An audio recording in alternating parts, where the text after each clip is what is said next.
Happy happy new year শুনলে আপনারা অবাক হবেন যে হ্যাপি নিউ ইয়ার এর অর্থটা কি। আমরা যে বছরের শেষে এবং শুরুতে সকলকে বন্ধুবান্ধবদেরকে বলে থাকি happy new year. Happy new year এটা আমরা না জেনে শুনে ভুল করে থাকি। আমরা মুসলমান ইসলাম ধর্ম, তাই আজ থেকে আমরা হ্যাপি নিউ ইয়ার বলবো না। আজ সঠিক তথ্য এবং হ্যাপি নিউ ইয়ার অর্থ কী এটা আমরা জেনে নিই। জানুস মাসকে জানুয়ারি মাসে পরিণত করেছে। খ্রিস্টান ধর্মদের মুক্তিদের নাম হলো জানুস, যাদের নাম বলা হয় জানুস, রোমান দেবতা, যার মুখ ছিল দুটি।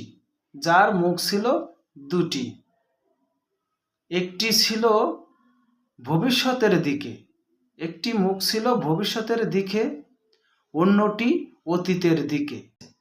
জানুস প্রাচীন রোমানদের জন্য জানুয়ারি বছরের প্রথম মাসে নামকরণ করা হয়েছে জানুস।